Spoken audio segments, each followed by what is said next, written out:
ჩვენ ყოველდღიურად თვალს ვადევნებთ უკრაინა-რუსეთის ომს. გვაინტერესებს, გაიხსნა თუ არა ორმუზის სრუტე და ხომ არ დაიკლო ბენზინის ფასმა. ამ დროს კი სადღაც შორს ჩვენგან ათასობით კილომეტრის მიღმა მზადდება გლობალური კლიმატური კატასტროფა, რომელსაც საერთოდ არ აინტერესებს ჩვენს პლანეტაზე მცხოვრები და მუდმივად რაღაცაზე შეშფოთებული ჰომო საპიენსის არსებობა და ფუნდამენტალური ფიზიკის კანონებს დამორჩილებული ყოველდღიურად მომაკვდინებელ საფრთხედ ყალიბდება. დღეს 2026 წლის მაისს, სანამ ჩვენ ამ ვიდეოს უყურებთ, წყნარ ოკეანეში ის მექანიზმი ირთვება, რომელიც ალბათ ურჩხულს გააღვიძებს. გამარჯობა. ჩემი ვიდეოს კომენტარებში ხშირად ვკითხულობ ხოლმე თქვენს საყვედურს, რატომ გვაშინებ, რატომ გვაფეთებ, ისედაც ყოველდღიური უამრავი პრობლემა გვაქვს და რა დროს ეგ არის.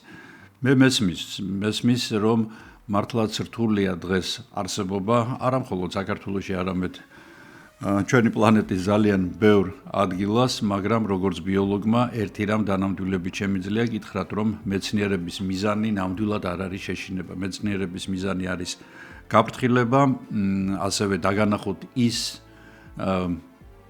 რაც ხდება სინამდვილეში, არ მოვამრგვალოთ კუთხეები. ეცეთ ილუზიებში ცხოვრება, თვალების დახუჭვა და იმის დაჯერება, რომ საფრთხე არ არსებობს, რომ რაღაც მისტიკური ძალა დაგვიცავს თუ სპეციალურ რიტუალებს ჩავატარებთ, ეს ყველაფერი ძალიან ადვილია. მაგრამ ასევე ძალიან საშიშია, იმიტომ რომ ბუნებას თავისი მკაცრი კანონები აქვს და მას საერთოდ არ აინტერესებს ჩვენ რისი გვწამს და რისი არა და მას არავინ და ვერაფერი აჩერებს და ამის მაგალითები ჩვენ სამწუხაროდ ძალიან ხშირად გვხვდება როგორც საქართველოში, ასევე მის ფარგლებს გარეთ. თემა, რომელზეც მე დღეს უნდა ვისაუბრო, რა თქმა უნდა, არ არის სამყაროს დასასრული, ეს მხოლოდ გაფრთხილებაა, რომ ბუნებას თავისი ულმობელი კანონები აქვს. თუ ჩვენ ამ კანონებს არ გავიცნობთ და თვალებში არ შევხედავთ მომავალ თუ უკვე არსებულ საფრთხეებს, დავკარგავთ გადარჩენის და მომზადების შანსს და მოგეხსენებათ, გაფრთხილებული ადამიანი შეიარაღებული ადამიანია. დღევანდელ ვიდეოში ჩვენ გავხსნით პლანეტის ყველაზე დიდ კლიმატურ დეტექტივს. მე გაჩვენებთ თუ როგორ მუშაობს მექანიზმი, რომელსაც პერუელმა მეთევზეებმა ბიჭუნა დაარქვეს. და რატომ დაარქვეს, ამასაც გიამბობთ. თუ როგორ გადაიქცევა ხოლმე ეს ბიჭუნა საშინელებათა ფილმის მართლაც რეალურ პერსონაჟად. ჩვენ ვნახავთ თუ როგორ ინახავს ამ კატასტროფების ისტორიას მარჯნის რიფები და ხეები. და რაც მთავარია, რატომ ვართ 2026-2027 წლებში ისეთი რისკის წინაშე დარჩენილები, როგორშიც არასდროს ვყოფილვართ. ახლა კი მოიმარჯვეთ ის სასმელი, რომელიც თქვენ ყველაზე მეტად გეკომფორტულებათ ასეთ ისტორიების მოსმენისას და დავიწყოთ. ჩვენ წინ არც თუ ისე მოკლე ვიდეო გველოდება. მაგრამ მე სანამ ვიდეოს ძირითად თემაზე გადავალ, მართალია ბევრს ნერვები ეშლება, მაგრამ მე ეს აუცილებლად უნდა ვთქვა, ჩვენ უკვე 80,000-ზე გაცილებით მეტი ვართ, 91,000 უახლოვდებით და მე მინდა ყველა ამ 91,000 ადამიანს გადავუხადო ძალიან დიდი მადლობა არხის მხარდაჭერისთვის, ასევე ყველას, ვინც წერს კომენტარებს, ვინცაც არ ეზარება და აი ამ მოწონების ნიშანს აჭერს თითს, იმიტომ რომ ეს არხს ეხმარება ხელოვნური ინტელექტის და უინტელექტუ ავტორების მიერ შექმნილ სანაგვეში გაიკაფოს რაღაცნაირად გზა და თქვენამდე მოაღწიოს და არა მხოლოდ თქვენამდე, არამედ იმ ადამიანებამდე, რომლებსაც წარმოდგენა არ აქვთ, რომ ასეთი არხი არსებობს და რა ვიცი, ბოლო ახალი გამომწერები ძალიან ხშირად მიწერენ, რომ სად ვიყავით აქამდე. აი, ესეთი სად ვიყავით აქამდე ადამიანები რომ შემცირდეს ჩემს არხზე, გადააზიარეთ იგი სოციალურ ქსელებში, თან დაურთეთ, რომ ეს ძალიან საინტერესო ვიდეოები შეიძლება დახვდეთ, მათთვის საინტერესო შეიძლება უინტერესო, რა ვიცი. დახვდეთ ჩემს არხზე. ეს იქნება თქვენი ძალიან დიდი მხარდაჭერა არხისადმი. ასევე, რა თქმა უნდა, მე უზარმაზარი მადლობა მინდა გადავუხადო ყველა იმ ადამიანს, რომელიც ფინანსურად ეხმარება ჩემს არხს და ამით სტიმულს მაძლევს ახალ-ახალი გადაცემები და ვიდეოები მოვამზადო. მაღაზიათა ქსელი Family Kutaisi. უბნის პატარა მაღაზიით დაწყებული ბიზნესი. მაღაზიებისა და მზა საკვების საწარმო Family Food-ის 30 ფილიალი ქუთაისში, ზესტაფონსა და სამტრედიაში. ყველაფერი ერთ სივრცეში. ძირითადი პროდუქტები, ახალი ხილბოსტნეული, საკანცელერიო საგნები, სათამაშოები და გალანტერეა. Family Food, მზა საკვები და საკონდიტრო ნაწარმი. საუკეთესო არჩევანი, როცა დრო შეზღუდულია, ხარისხი და გემო კი პრიორიტეტად რჩება. ჩემი რჩევა კი იქნება, რომ ბოლომდე უყუროთ ამ ვიდეოს, რადგან ის რაც ახლა 1000-ობით კილომეტრის მოშორებით ხდება ჩვენგან, სადღაც პერუსა და ინდონეზიის სანაპიროებთან, სულ მალე თითოეული ჩვენგანის მაცივარზე და საფულეზე აისახება. მაშასე დავიწყეთ.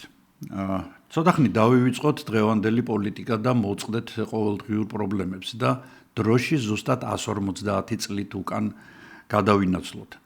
1876 წელი, ვიქტორიანული ეპოქის ზენიტი. ინდუსტრიული რევოლუცია ტემპებს კრებს, შენდება ქარხნები, ფაბრიკები, ჩნდება პირველი რობოტის მაგვარი დაზგები, რომლებიც იწვევენ შემდეგ და დაზგების რევოლუციას მოგეხსენებათ, როდესაც ადამიანები რჩებიან უმუშევრები.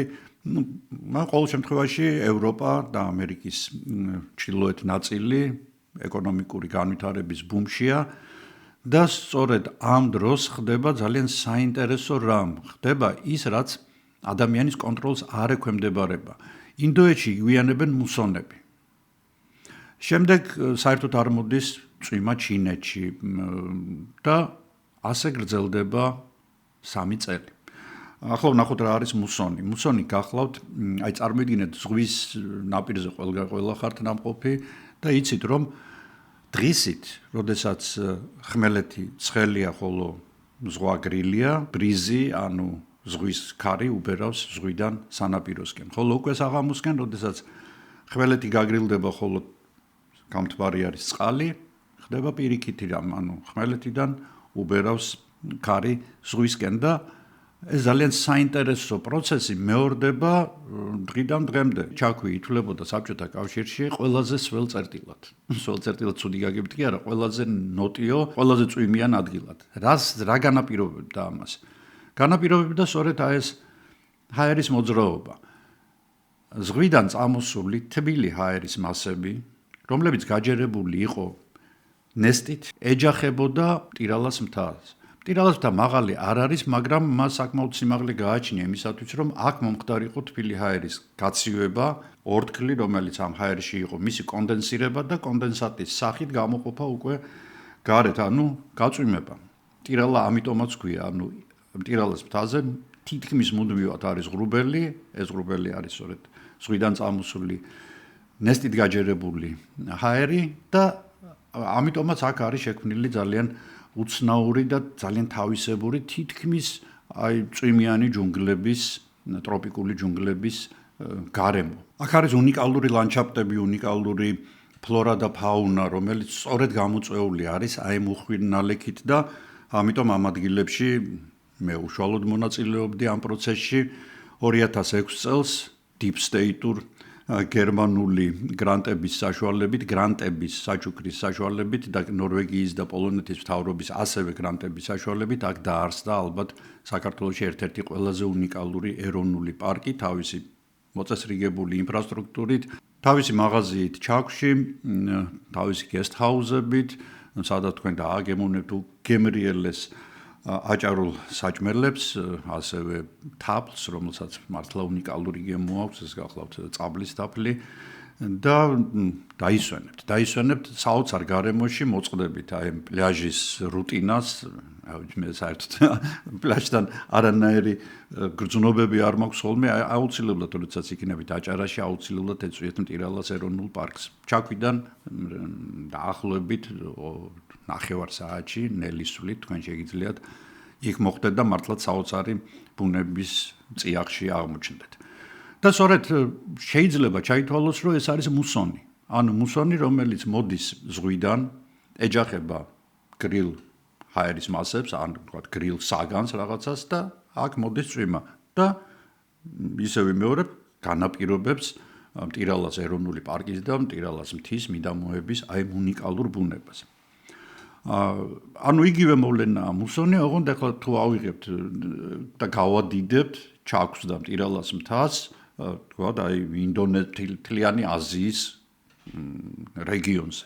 აი მთლიანად თავის ავსტრალიის სხვადასხვა. მუსონები ორ ნაწილად იყოფა, დღის ნაწილი, ანუ ჩავთვალოთ რომ ეს არის ზაფხულის სველი მუსონი, რომელიც უბერავს ზღვიდან ხმელეთისკენ და მოაქვს წვიმა და ეს არის ზამთრის, ჩავთვალოთ უკვე საღამო, ეს იყოს ზამთრის მუსონი, მიაქვს ჰაერი პირიქით ხმელეთიდან ზღვისკენ. ანუ ეს არის მშრალი მუსონი.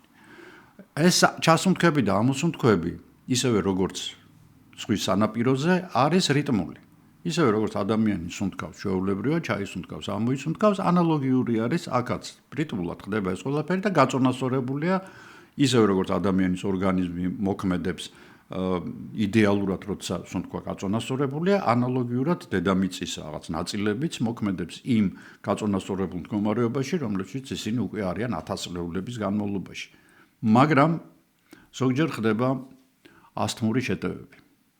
ასთმური შეტევები, როდესაც ირღვევა სუნთქვის რიტმი, ირღვევა მიწოდებული ჟანგბადის, ანუ თქვათ იმ ნოტიო ჰაერის გადაადგილების რიტმი და ამ დროს იწყება სწორედ ისეთი ტიპის კატასტროფები, როგორიც პლანეტამ მე-19 საუკუნის 70-იან წლებში გადაიტანა. მოხდა რა 1876 წელს ბრაზილიის ჩრდილო-აღმოსავლეთში, სერტანის რეგიონში დაიწყო საშინელი გვალვა, რომელიც ისტორიაში შევიდა სხვათა შორის თავის სახელით გრანდე სეკა დაარქვეს მას, ანუ დიდი გვალვა დაარქვეს. გვალვებია ავსტრალიაში იწვის ისედაც მწირი ტყის მასივები, იწვის საძოვრები, იღუპება მილიონობით როგორც გარეული, ასევე შინაური ცხოველი, იწყება ტურის ქარიშხლები, რომლებსაც ისედაც მწირი ნოყიერი მიწისფენა აქვს ჰაერში და ტოვებს ავსტრალიას ფაქტიურად რამდენიმე წლის განმავლობაში აი ნოყიერი ფენის გარეშე. ასევე ანომალიური სიცხე არის ეგვიპტეში, ინდოეთი უკვე თქვით და ჩინეთი რო იქ წვიმის ნასახი არ მოსულა, როდესაც ელოდებიან წვიმას და ეს წვიმების სეზონი უნდა იყოს და ასევე არაბეთის ნახევარკუნძულზე.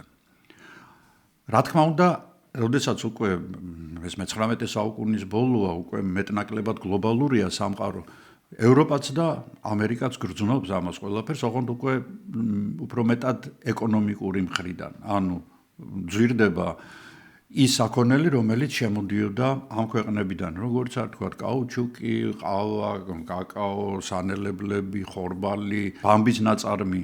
ფაქტიურად ყველაფერი ის, რასაც ადამიანი იყენებს. სერიოზული გამოწვევის წინაშე დგება 2-3 წლით მთელი მსოფლიო.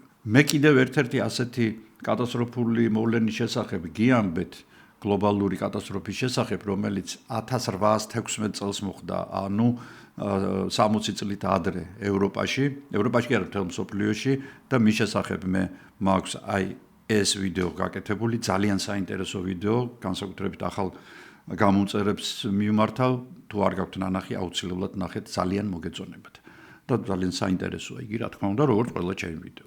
1876 წელია, როგორც გითხარით და მეცნიერები აზრზე ვერ მოდიან, რა შეიძლება გაეჭედა ასეთი გლობალურად, რომ თქვათ, იგივე ბრაზილიის, ჩინეთის, ავსტრალიის, ეგვიპტის, ინდოეთის ტერიტორიებზე ხდება წარმოუდგენელი რამ.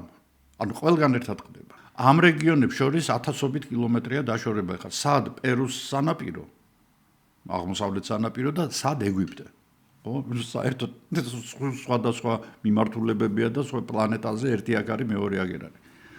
სცენაზე შემოდიან, რა თქმა უნდა, ხა იმ დროინდელი მეტეოროლოგები, რომლებსაც უკვე აქვთ ძალიან მძლავრი იარაღი, ხელთ ეს გახლავთ ტელეგრაფი.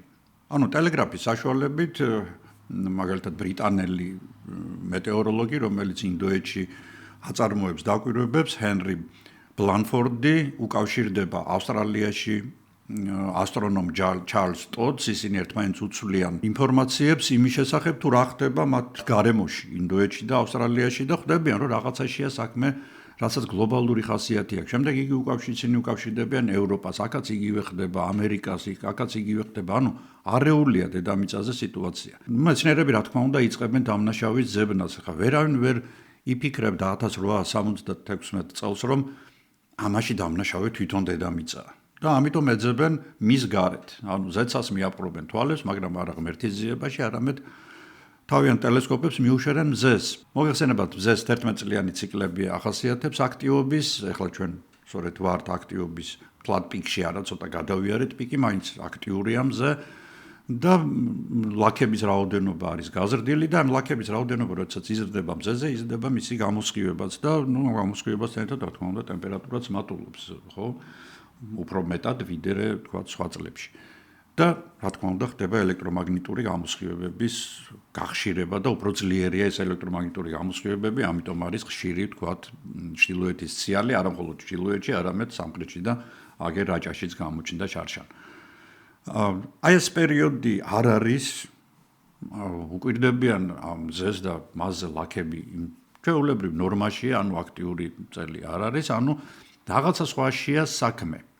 ანუ მილიონობით კილომეტრის იქეთ კი არა, სადღაც აქვე უნდა ხდებოდეს ეს ყველაფერი. და სწორედ არა მეცნიერები, არა ასტრონომები და არა, ვთქვათ, კლიმატოლოგები და ის ხალხი, რომლებიც აღჭურვილი არიან ცოდნით და სხვადასხვა ხელსაწყოებით, ესენი კი არ იგებენ რაშია საქმე, არამედ ჩვეულებრივი გაუნათლებელი პერუელი მეთევზეები. ადამიანები, რომლებსაც საერთოდ არ აქვთ არანაირი კავშირი მეცნიერებასთან და ისინი ყოველდღიურად პირისპირ არიან ოკეანესთან, რომელიც მათი დედა, მამა და ყველანაირი მარჩენალია. ანუ გადავინაცვლოთ ამერიკაში, სამხრეთ ამერიკაში, პერუს და ეკვადორის სანაპიროზე, წყნარი ოკეანის აღმოსავლეთ სანაპიროზე, სადაც საუკუნეების მანძილზე ადგილობრივი მეთევზეები ერთი უცნაური და მისტიკური მოვლენის და კანონზომიერების მოწმეები ხდებიან პერიოდულად. პერუს მძლავრი დინება, როგორც წესი, ცივია. სიცოცხლით სავსეა და თუ რატომ არის სავსე, ამაზე ჩვენ ვისაუბრებთ და ყოველთვის მდიდარი არის ანჩოუსების უზარმაზარი გუნდებით. აქ ყოველწლიურად ახლა მაგალითად მოიპოვება ანჩოუსების აი ამ თევზის, რომელიც სხვაშორის გავრცელებული არის საქართველოში, შავ ზღვაში, მას ჩვენ კაფშიას ვეძახით, ხამსას ეძახიან რუსები და საკმაოდ დიდ ბიომასას ქმნის ეს თევზი, რომელიც ძალიან მდიდარია. საკმაოდ გემრიელი თევზია, მიუხედავად თავისი პატარა ზომისა, იგი მდიდარი არის კალციუმით და რაც თავარია ომეგა-3-ით. აი მაგალითად შავ ზღვაში, როდესაც ისინი დასრულ ასაკს აღწევენ, მათი გაჯერება ომეგა-3 ზეთებით არის დაახლოებით მთელი სხეულის 28-27-დან 28%-მდე. ეს ძალიან ბევრია.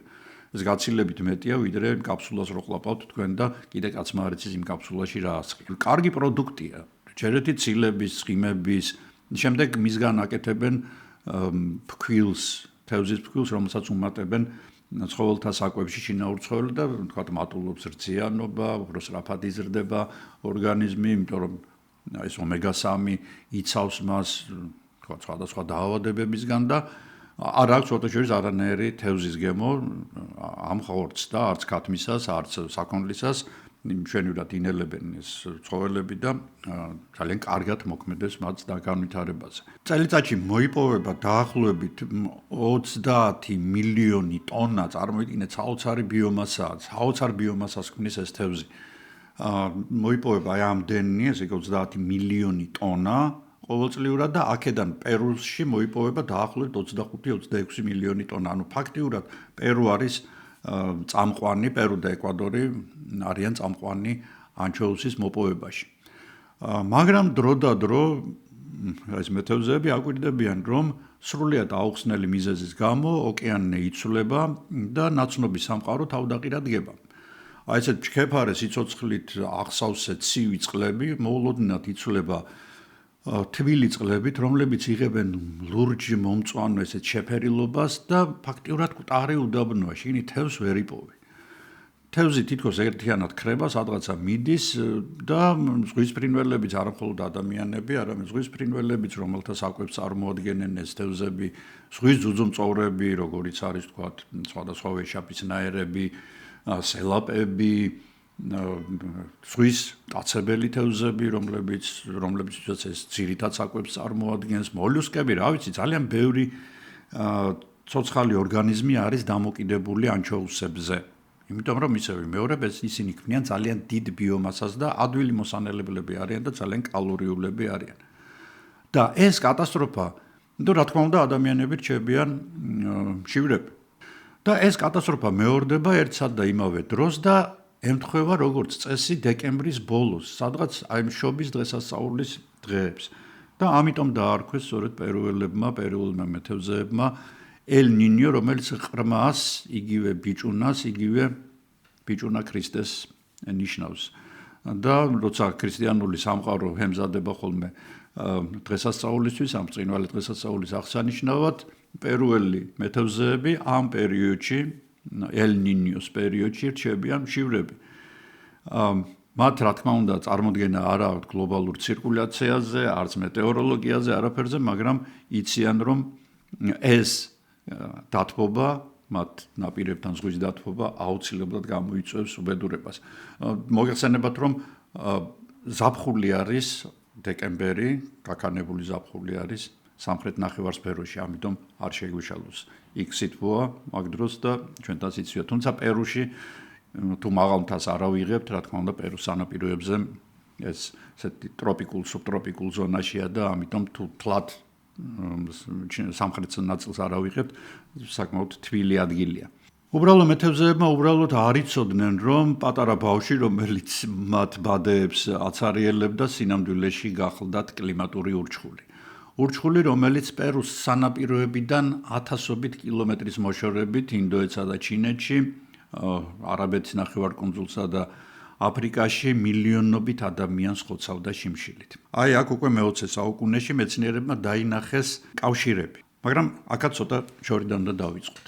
პასატების დიქტატურით. პასატები ეს გახლავთ გაბატონებული ქარები, რომლებიც იწყება პერუს, ეკვადორის აღმოსავლეთ სანაპიროზე წყნარი ოკეანისა და ისინი მიდიან დასავლეთისკენ. და აქ უკვე ეჯახებიან აი უამრავ კუნძულს, რომელიცაც ქმნიან ინდონეზიის არქიპელაგი, ტაილანდი, ზემოთ სამხრეთ აღმოსავლეთ აზია, ინდოეთი და რა თქმა უნდა ავსტრალია, მთელი კონტინენტი წევს ქვემოთ.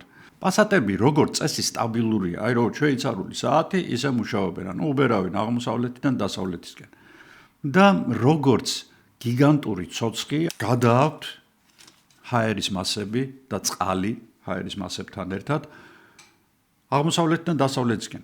რომელი წყალი გადააქვთ? რა თქმა უნდა ის, რომელიც ზედაპირზეა. რომელი წყალია ზედაპირზე? რა თქმა უნდა თბილი. ამიტომ ქარი უბერავს, მოაქვს ეს წყალი დასავლეთისკენ და ამ დროს ეს წყალი რაღაც უნდა შეიცვალოს, ხო? იცვლება ცივი დინებით, რომელიც ამოდის ოკეანის ქვემოდან. ამ მოვლენას ქვია upwelling, როდესაც თბილ წყალს ცვლის ცივი დინება, რომელიც ქვემოდან ამოდის, ოკეანის ქვემოდან ამოდის ზემოთ. რით არის ეს კარგი? ისევ თბილი წყალი არ ჯობია იყოს, არა. რატომ? იმიტომ რომ აი ამ ამორევის შედეგად ხდება ასწლეულების განმავლობაში დაგროვილი ფსკერზე სხვადასხვა ორგანული ნივთიერებების ამოტანა ზემოთ. ეს კი საკვებს წარმოადგენს, არის ძირითადად ალიუმის საკვებია, ფოსფატური საკვებია, რომლითაც იკვებებიან ფიტოპლანქტონიც და ზოოპლანქტონიც. ეს გახლავთ მიკროსკოპული ორგანიზმები, როგორც მცენარეული, ასევე ცხოველური, რომლებიც არიან საკვები პირამიდის სულ ძირში. ანუ ისინი წარმოადგენენ საფუძველს ნებისმიერი დანარჩენი ცოცხალი ორგანიზმისთვის, რომ მათზე დაშენდნენ როგორც მკვლევარები, როგორც გამომყენებლები ამ რესურსის, როგორც ისინი წარმოადგენენ ერთგვარ საძოვარს სხვადასხვა ცხოველებისთვის და პირველი, ვინც ამ საძოვარს იყენებს, გახლავთ ანჩოუსები. ანჩოუსები, რომლებიც ძალიან სწრაფად მრავლდებიან, ძალიან სწრაფად კრეფენ წონას, იმიტომ რომ პლანქტონი ძალიან ნოყიერია და უკვე ხდებიან სხვა ცხოველების და მათ შორის ადამიანის საკვები. რომ არა აი ესეთი ცირკულაცია, რომ არა თბილი წყლის წაღება დასავლეთისკენ, რომ არა ცივი წყლის ამოსვლა ქვემოდან და საკვები ნივთიერებების ამოტანა, არაფერი არ მოხდება. ანუ მოხდება ის, რაც ხდება ახლა, ანუ ხდება ელ ნინიო, ანუ გაჩერება. ქარი არ უბერავს და ეს თბილი წყალი არის დარჩენილი პერუს სანაპიროებთან. ბოლოს და ბოლოს ხა პერუს დაეხმარება მთელი მსოფლიო, თქვა სიტყვაზე ვამბობ, ამ ანჩოუსებსაც ხა არ შევჭამთ, სხვა თევზზე გადავალთ, მაგრამ აქ სხვა პრობლემა იწყება. გარდა იმისა, რომ არ ხდება ანჩოუსების გამრავლება პერუს სანაპიროსთან, პარალელურად არ ხდება ამ თბილი ჰაერის მასების, რომლებიც გაჯერებული არის ორთქლით, წაღება დასავლეთისკენ. ანუ იქ რომ ელოდებიან მუსონურ პერიოდს და მუსონური პერიოდი გახლავთ წვიმიანი პერიოდი და თქვენ იცით რომ ვინც მიდი თქვა ტაილანდში ან ინდოეთში ან თქვა იგივე ინდონეზიაში აპირებთ წასვლას, ყოველთვის უყურებთ ხოლმე არ დაემთხვეს ეს ყველაფერი წვიმების პერიოდს. ანუ მუსონური წვიმების პერიოდს. რატომ? იმიტომ რომ მოგიწევთ სხვა შემთხვევაში სახლში ჯდომა და ამ წვიმის ყურება. ეს არის ნორმალური სიტუაცია, როდესაც და ეს წვიმა მოდის სწორედ პერუდან. ანუ პერუდან წამოღებული თბილი წყლის აორთქლებით ხდება აი ამ გიგანტური საწვიმარი ღრუბლების წარმოქმნა და უკვე წვიმის სახით მოსვლა და ამ დროს ეს ციკლი არის ნორმალური, ანუ ავსტრალიაში საზოვრები ყვავის და ცხოველები მშვენივრად გრძნობენ თავს, ასევე ხდება ჩინეთში, ინდოეთში, ამ კუნძულებზე, რომლებიც მე ჩამოვთვალე, ანუ ეს არის ბუნებრივი ციკლი, რომელიც ასე უნდა იყოს და არის კიდეც როგორც წესი. მაგრამ აი ეს ჩვენი ავის მომასწავებელი ბიჭუნა ელ ნინიო 7-8 წლის ინტერვალში აი ესე უცებ გამოიჩენს ხოლმე თავს და ამ გიგანტურ მექანიზმში, რომელიც კარგად მუშაობს, თავისი ჭანჭიკებით და ყველაფრით და იღებს დიდ ჯოხს და შიგნით არ ჭობს და ეს მექანიზმი იწყებს ჯერ დამუხრუჭებას და მერე საერთოდ ჩერდება. ჩერდება და პასატები, ანუ აი ეს ქარები, რომლებიც დასავლეთიდან აღმოსავლეთიდან დასავლეთისკენ უბერავდნენ და მიქონდათ აი ეს თბილი და ნოტიო ჰაერი და თბილი წყალი დასავლეთისკენ ჩერდება და იწყება რა თუ იქ არის განუწყვეტელი გვალვა ეს გაჩერებული ღრუბელი ახლა სადღაცა უნდა წავიდეს ხო ეს წყალი გროვდება მაშინ რა თქმა უნდა და იწყება უკვე იმ ადგილებში სადაც საერთოდ წვიმა წელიწადში შეიძლება ერთხელ მოვიდეს და იცის რამდენიმე წვეთი იქ იწყება კატასტროფული კოკისპირული წვიმები რომლებიც რა თქმა უნდა იწვევს წყალდიდობებს და რა თქმა უნდა აქედან გამომდინარე ნაკლებად განვითარებადი ქვეყნებია პერუ განსაკუთრებით და არ არის იმდენად კარგად განვითარებული თავდაცვის სისტემები აქ იწვევს საკმაოდ მძიმე შედეგებს ზოგჯერ მთელი სოფლები ჩააქვს ხოლმე ოკეანეში ანუ ეს არის სიტუაცია როდესაც აი ეს ვენტილატორი აი ეს რომელიც უბერავს აღმოსავლეთიდან დასავლეთისკენ ჩერდება და იცვლება აბსოლუტურად ყველაფერი. ატმოსფეროში იწყება სრული ქაოსი. ელ-ნინიო შეიძლება ჩავთვალოთ ესეთ ჯოჯოხეთურ საქანელად, რომელიც რაშვება, როცა წყნარ ოკეანეში პასატი სუსტდება, პლანეტის ერთ მხარეს არის გადაჯერებული წყლით ტერიტორიები და მეორე მხარეს წვეთი წყალი არ ვარდება, ანუ აბსოლუტური დისბალანსი ხდება დედამიწაზე. სხვადასხვა ამის ძალიან კარგი ინდიკატორები არიან მარჯნები. მარჯანი მოგეხსენებათ თავის სახლს ეს კოლონიური ცხოველია, რომელიც მედუზების ნათესავია სხვადასხვა და მარჯნის რიფები ეს არის ულამაზესი თვითონ მარჯნის მარჯანი ხოლამაზია, მაგრამ ის ეკოსისტემა, რომელიც მარჯნის რიფებშია და წითელ ზღვაში კარგად ჩანს, ყველაზე ახლოს სადაც შეიძლება მათი ნახვა, ულამაზესი თევზებით, ულამაზესი აქტინიებით, მოლუსკებით, რვაფეხებით, რა ვიცი, გაჯერებულია ეს ეკოსისტემა და არის მართლაც ზღაპარი, მართლაც რაღაცა სიურრეალისტურ სამყაროში გეგონება ადამიანს თავი, მაგრამ აი თვითონ ეს მარჯანი ქმნის კალციუმისგან, გამოყოფს წყლიდან კალციუმს და ქმნის თავის სახლს. ისევე როგორც ლოკოკინა ქმნის კალციუმისგან თავის სახლს.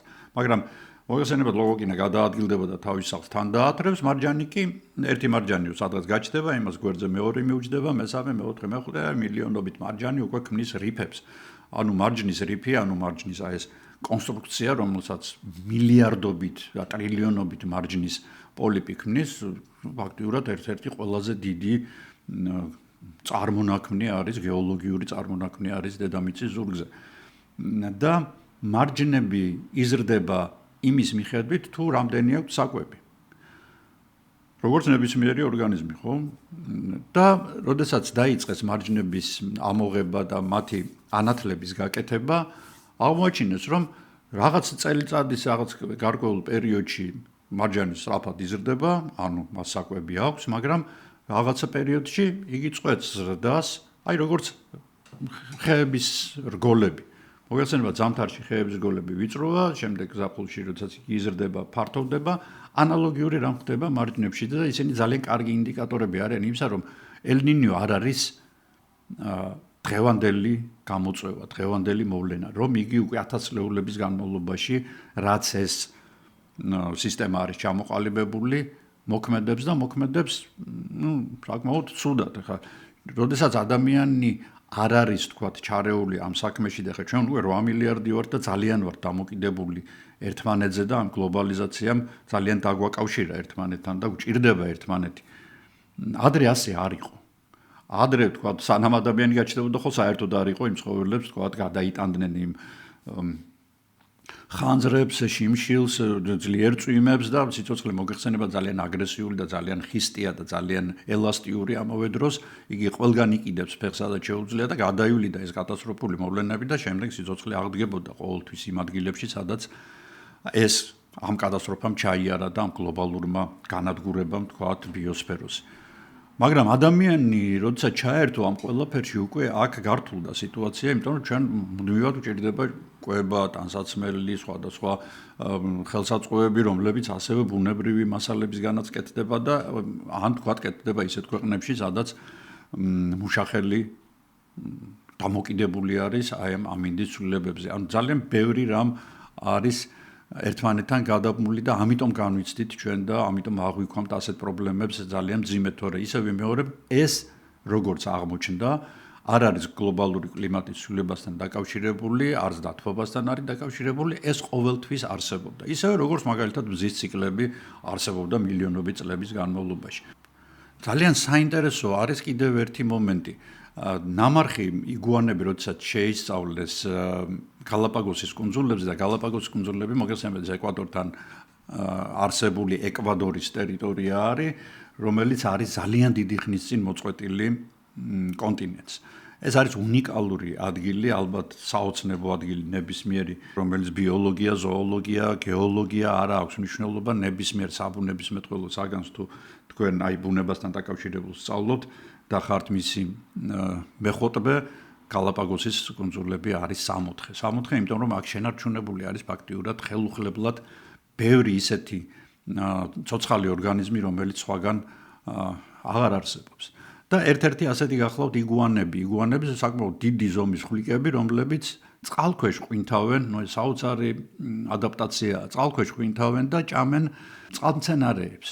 ვითომ ხმელეთზე ბალახი არ იყოს. აი ესეც ევოლუციის ესეთი მაიმუნობაა. ზოგჯერ იცის ხოლმე მომიყოლია ხშირად რომ აი რაღაც გამოაგდებს ისეთ რაღაცას, რომ თითქოს არალოგიკურია, მაგრამ ნუ ეხლა ამ იგუანასთვის ლოგიკურია, იმიტომ რომ მილიონობით წელია ამ გალაპაგოსებზე ცოცხლობს და ცხოვრობს და იკვებება, წყალში ყვინთავს და იკვებება საკმაოდ რთულ პირობებში, იმიტომ რომ ტალღებია იქ მუდმივად და აი ამ პირობებში უნდა მოძოვოს წყალქვეშ, წარმოგიდგენიათ ხმელეთის ცხოველმა.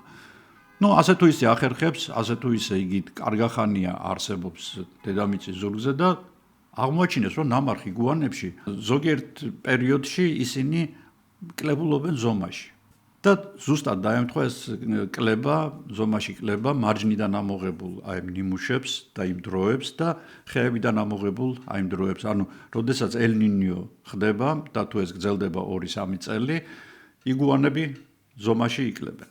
უბრალოდ მათ საკვები არ ყოფნით და აქედან გამომდინარე, ანუ ცვლების აბსორბცია ხდება, დაპატარება ხდება და აი დღეს 2026 წელს სანამ ჩვენ ამ ვიდეოს უყურებთ, წყნარ ოკეანეში ზუსტად ის პროცესები იწყება და მიმდინარეობს, რომლებმაც 1876 წელს მსოფლიო გააკვირვა და შეძრა კიდეც. მსოფლიოს წამყვანი სააგენტოების, როგორიც არის მაგალითად NOAA, ეს არის აშშ-ის ოკეანისა და ატმოსფეროს ეროვნული ადმინისტრაცია და მსოფლიოს მეტეოროლოგიური ორგანიზაციის მონაცემები ცალსახაა. არის ასეთი ელ-ნინიო 3-4 რეგიონი, ეს არის წყნარი ოკეანის საკვანძო ზონა, სადაც ელ-ნინიოს პულს ზომავენ ხოლმე, როდესაც გაზომავენ იქ ტემპერატურას, იმით ადგენენ ელ-ნინიო არის თუ არა შესაძლებელი და დღეს უკვე აქ გაზომილი მაისში უკვე, ჯერ კიდევ იქ სიგრილე უნდა იყოს 0.9, ანუ თითქმის 1%-ით არის გადაჭარბებული. თქვენ იტყვით ახლა 100%-დან 1% რა არის? ძალიან ბევრია.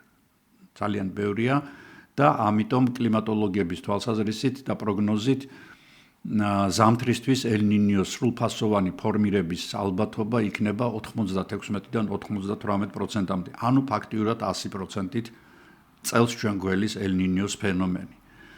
და მთავარი დარტყმა და მთავარი საფრთხე აქ არის ერთი რამ. ბოლო ელ-ნინიოსგან განსხვავებით, როდესაც ეს მოხდა 2017 წელს, 2026 წლის ელ-ნინიოს დახვდება კიდევ უფრო გადამთბარი პლანეტა ვიდრე 2017 წელს იყო. კიდევ უფრო გადამთბარი პლანეტა ვიდრე გააცილებით გადამთბარი პლანეტა ვიდრე 1876 წელს იყო. მოგეხსენებათ არსებობს ორი მხარე, რომ გლობალური კლიმატის ცვლილება ეს არის ბუნებრივად ციკლური გამოვლინება ჩვენი დედამიწის ცხოვრებაში და მეორე ის რომ ადამიანებმა უბიძგეთ მას. რა თქმა უნდა მე ვიხრები იქეთ რომ ადამიანებმა წიხლივ კარით ამ ყველაფერს და დავაჩქარეთ, მაგრამ ამაზე არ არის დღეს საუბარი. ფაქტი არის ის რომ წლევანდელ ელ-ნინიოს დახვდება არაბუნებრივად გადამთბარი დედამიწა. არაბუნებრივად გადამთბარი ატმოსფერო. და მოხდება რა?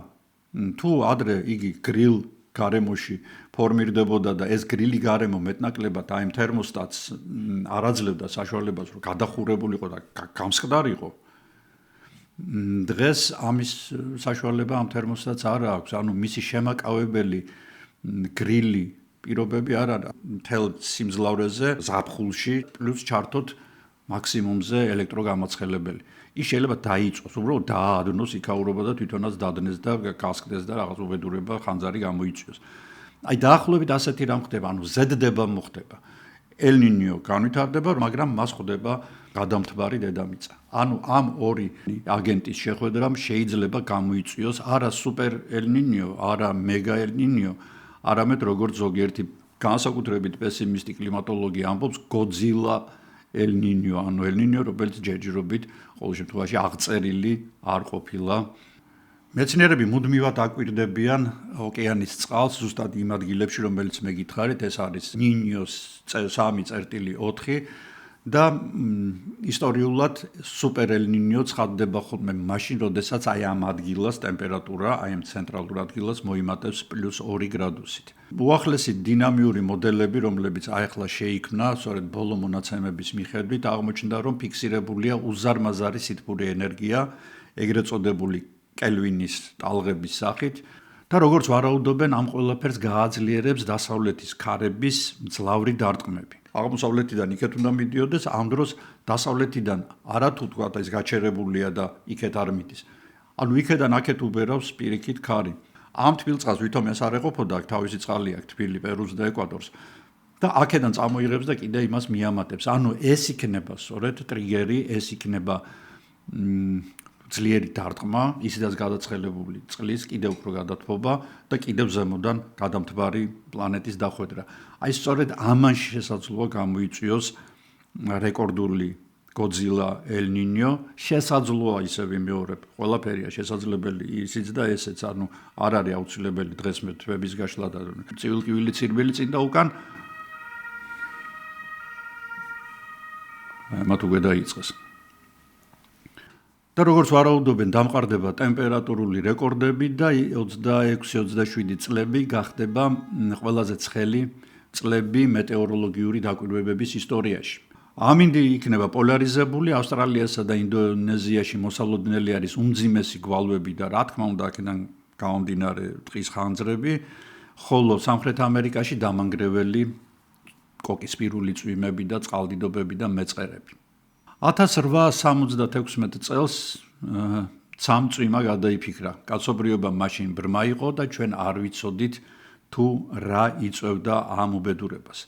დღეს ჩვენ ყველაფერს ხედავთ, ჩვენ დღეს ყველაფერს ვაკვირდებით, ჩვენ გვაქვს ჩაშვებული ყველგან და ნებისმიერ ადგილას, სადაც კი რაღაცა ხდება, სპეციალური გამზომი აპარატურა, რომელიც მუდმივად გადასცემს კოსმოსში სატელიტებს თანამგზავრებს თავის ინფორმაციებს, ეს ყველაფერი გროვდება სუპერკომპიუტერებში, სუპერკომპიუტერები ამ მონაცემებს ამუშავებენ, ქმნიან მოდელირებას ამინდის, ანუ ჩვენ ფაქტიურად შეიარაღებულები ვხდებით იმ ყველაფერს, რაც შეიძლება მოხდეს. სანამ მე ელ-ნინიოზე საბოლოოდ დავამთავრებ საუბარს და იმ პროგნოზებს მოგიყვებით, რომელიც ჩვენ გველოდება მეტეოროლოგების თვალსაზრისით 2026-27 წლებში მე აუცილებლად უნდა ვახსენო მისი ამ ბიჭუნას მეგობარი გოგონა ლანინია.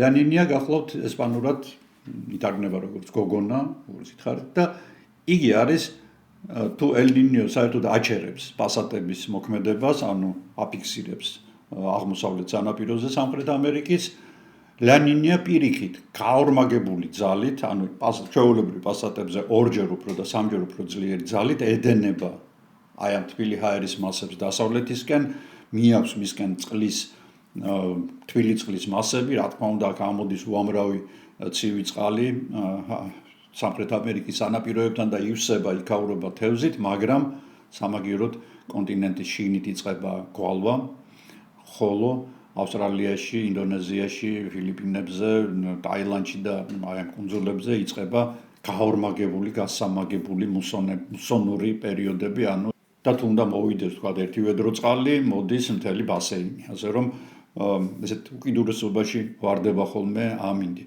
სხვა შორის ახლა ბიოლოგიის თვალსაზრისით რო გადავხედოთ, ლანინია გახლავთ სიცოცხლის აფეთქების საწინდარი. მართლაც იმდენი საკვები ნივთიერება ამოაქვს ცივ წყალს ფსკერიდან, რომ იგი რამდენიმე წლით ამარაგებს ფიტო და ზოოპლანქტონს საკვებით და რა თქმა უნდა, აქედან გამომდინარე, შემდეგ ყველა იმ ცხოველს, რომელიც ამ ყველაფრით იკვებება. კოლოსალური რაოდენობით მრავლდება ფიტოპლანქტონი და მეთევზეებისთვის პირველ რიგში ოქროს ხანადგება ვეშაპებისთვის, სელაპებისთვის, თოლიებისთვის და ასე შემდეგ. და ამ ორ ფაზას, ანუ ცხელ ელ-ნინიოს და ცივ ლა-ნინიას კლიმატოლოგები ერთად უწოდებენ ENSO-ს. ელ-ნინიოს სამხრეთის რხევა, ასეთი ტერმინი არსებობს. ENSO გახლავთ არაუბრალოდ ამინდის ცვლილება, არამედ ეს არის ჩვენი პლანეტის გლობალური კლიმატური გულისცემა და როგორც წესი ამ ENSO-ს კომპლექსურად იკვლევენ, როგორც ENSO-ს, როგორც ერთ მთლიან მექანიზმს.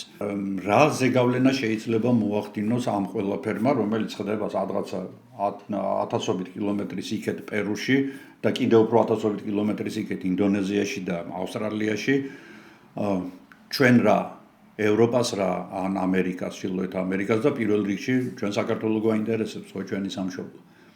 საქმე იმაშია, რომ მე არაერთხელ მithმას, რომ დედამიწა ძალიან პატარაა.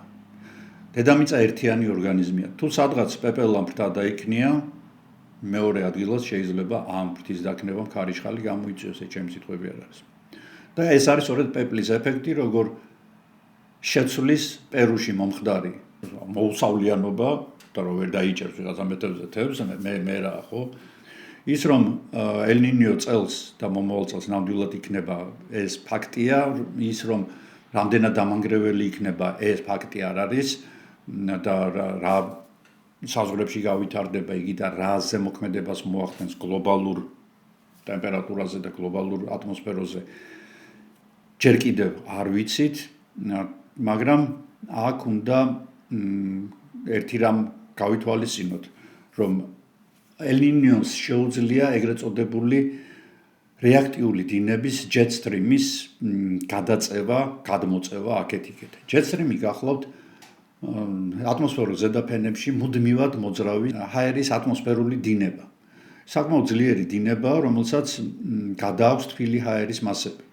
ეს წარმოიდგინეთ, ეს არის მდინარე, ტრასა, ჩაროსნული ტრასა, რომელზეც მოძრაობს ეს ცხელი ჰაერი, მაგრამ თუ ამ ჩაროსნულ ტრასას ჩვენ ელ-ნინიოს სახით დაუდებთ, როგორც აი მანქანა, რომელიც ძალიან სწრაფად მოძრაობს და უცებრო ლოდი გაუგოროთ, ხო? თუ მან მოასრო და აცილა, სხვა გზას აირჩევს, ხო? იმ გზით აღარ წავა და გაუხვევს სხვა მხარეს.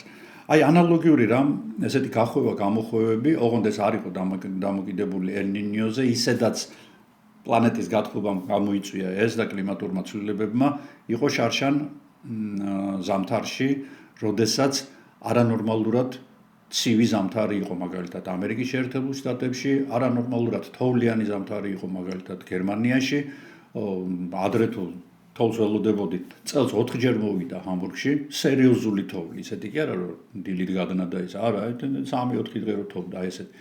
და ეს სწორედ აი ამ ვიდეოში აუცილებლად ნახეთ ეს ვიდეო, აქ დაწვრილებით არის ეს ყველაფერი გამოკვლეული და ჩამოყალიბებული თუ რამ გამოიწვია ეს ყველაფერი. ძალიან საინტერესო ვიდეოა სხვათა შორის და აი ასეთი რამ შეიძლება კვლავ განმეორდეს.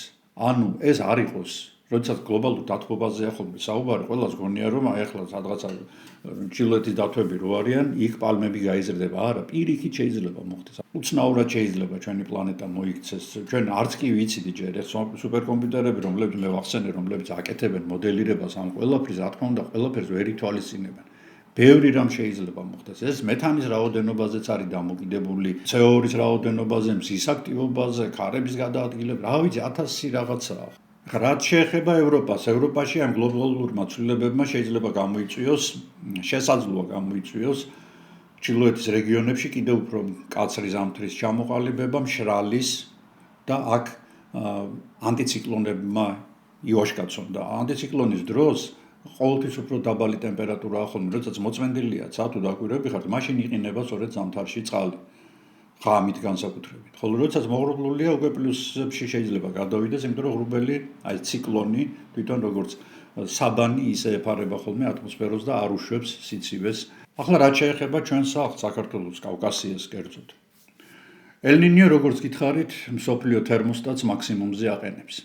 და ისედაც დათბობის ფონზე, რომელიც ისედაც კატასტროფული ხასიათის არის კავკასიონზე, ბოლო პერიოდში მყინვარწვერი, უშვა, თეთრნულდი თითქმის უთოვლოა ეს კატასტროფა პირველ რიგში, იმიტომ რომ ჩვენი ძირითადი მაცოცხლებელი წყალი, სასმელი წყალი, სწორედ მყინვარებიდან მოდის.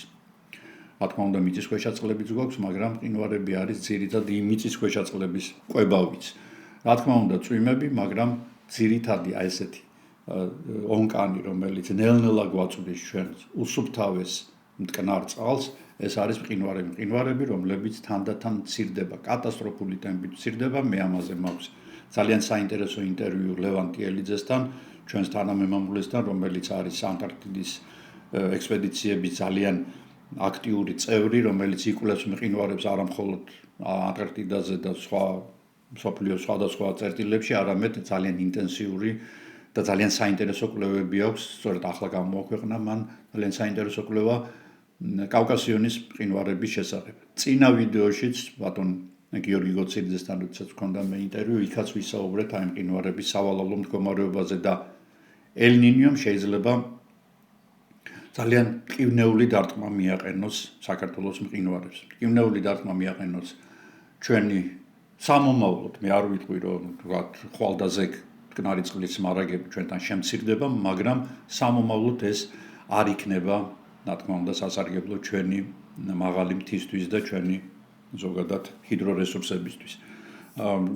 გახშირდება, ალბათ უნდა ველოდოთ ჩვენ აღმოსავლეთ საქართველოში ეგრეთ წოდებულ სითბურ ტალღებს, ჰიტვეივებს და ალბათ დასავლეთ საქართველოში უფრო მეტ წვიმას ვიდრე აქამდე იყო. მე ვიდეოს დასაწყისში ვთქვი, რომ ილუზიებით არ გამოკვებავდით, ყოველგვარი ბოდიშების გარეშე ვისაუბრებდი იმაზე, თუ რას შეიძლება ჩვენ შევეჯახოთ ცოტა ხანში, მე მოგიყვებოდით თუ რა ძალა აქვს წყნარ ოკეანეს და როგორი დომინოს ეფექტის გამოწვევა შეუძლია თითქოს ერთი შეხედვით უმნიშვნელო რამეს. დღეს ჩვენ უკვე სხვა რეალობაში ვცხოვრობთ, ეს არ არის 1876 წელი. ჩვენ გვაქვს თანამგზავრები, სუპერკომპიუტერები, მეტეოროლოგიური მოდელები. დღეს მეცნიერებმა გაცილებით მეტი იციან ოკეანეების და ატმოსფეროს შესახებ, ვიდრე მაშინ იცოდნენ. ჩვენ გვაქვს უკვე დაგროვილი ძალიან დიდი სტატისტიკური მონაცემები, რომლებიც გვეხმარება იმის დადგენაში, თუ რა შეიძლება მოხდეს სამომავლოდ და ამის გათვალისწინებით ნორმალური დემოკრატიული განათლებული ქვეყნები, რომლებსაც პასუხისმგებლობა და პასუხისმგებლობის გრძნობა აქვთ თავიანთი მოსახლეობის წინაშე, ყველაფერ ამას ითვალისწინებენ და უკვე პრევენციულად იღებენ გარკვეულ ზომებს. მაგალითად, გერმანიაში ძალიან ინტენსიურად შუქდება ეს საკითხები, დღე არ გადის რომ რაღაც ახალი ცნობები არ მოგვაწოდონ ელ-ნინიოს ჩასახვის მისი განვითარების შესახებ და ყოველთვის აძლევენ გარკვეულ მითითებებს ან რეკომენდაციებს ფერმერებს თუ რას ჯობს წელს დაითესოს რა პირობებში და რანაირად, იმიტომ რომ არ არის გამორიცხული ან ძლიერი წვიმები იყოს მოსალოდნელი გერმანიაში, ან პირიქით სიცხეები. მაგალითად, ხვალიდან ჩვენთან ჰამბურგში, რომელიც ხასიათდება ზოგადად საშუალო ტემპერატურებით 22-23 გრადუსით ზაფხულში უკვე 28-30 გრადუსები გვექნება რამდენიმე დღე. ანუ შესაძლოა რომ მაღალი ტემპერატურების, ანუ ეს ჰიტვეივების, ანუ სითბური ტალღების ქვეშ მოვყვეთ. ეს ძალიან რთული არის ამ გარემოში, იმიტომ რომ აქ მაღალი არის ტენიანობა, აქაურობა არ არის მიჩვეული ასეთ სითბურ დარტყმებს და ამან შეიძლება მოსავალზე რომელიც აქ ინტენსიურად 2-3 მოსავალი მოყავთ აი მწირ მიწებზე ტექნოლოგიების გამოყენებით შეიძლება რაღაც პრობლემები გამოიწვიოს. მე კი როგორც ბიოლოგი გეტყვით რომ სიცოცხლე კიდევ ერთხელ გავიმეორებ 1000-ჯერ მაგ ალბათ 1000 ვიდეოში ნათქვამი რომ სიცოცხლე ძალიან ხისტია, ძალიან თან პლუს არის ძალიან ელასტიური, არის აგრესიული, იგი ყველგან ცდილობს რომ ფეხი მოიკიდოს და აქედან გამომდინარე ჩვენს გადარჩებით არაფერი აი კატასტროფული არ გველოდება ჰომო საპიენსები უდიდესი ადაპტაციის უნარით გამოირჩევით ჩვენ რამდენჯერმე გადაურჩით სრულ ამოწყდომას და გადაურჩით კი არა აგერ უკვე ხელოვნური ინტელექტების საშუალებით ვქმნით მილიონ რაღაც როგორც კარგს ასევე ცუდს დიდი მადლობა რომ ბოლომდე მიყურეთ საკმაოდ გრძელ და მეცნიერული ტერმინებით ალბათ დატვირთულ, მაგრამ მეტნაკლებად გასაგებ ენაზე გადმოცემულ ვიდეოში მე კვლავ მინდა დიდი მადლობა გადაგიხადოთ ყველას, ვინც ახლახან გამოიწერეთ ჩემი არხი და მის წინსვლაში უწყობთ ხელს. აუცილებლად ნახეთ მეგობრებო ძველი ვიდეოები, ძველ ვიდეოებში ძალიან ბევრი უხილავი მაგალითია ჩამალული, ასე რომ არ გამოგრჩეთ ხოლმე და მხოლოდ ახალ ვიდეოებს მიეძალებით. გელოდებით კომენტარებში, რას ფიქრობთ, მზადად არის თანამედროვე სამყარო რომ გაუნკლავდეს ამ გამოწვევებს და კონკრეტულად ჩვენს რეგიონში თუ იცით რა ხდება ამასთან დაკავშირებით. მე კი მინდა გისურვოთ მშვიდი, ლამაზი, თბილი და არაცხელი ან ცივი, უწვიმო უფრო კვირა და ჩვენ ძალიან მალე შევხვდებით ერთმანეთს ასევე ძალიან საინტერესო თემით, ამიტომ შორს არ წახვიდეთ. მე გემშვიდობებით. კარგ ბრძანდებოდეთ.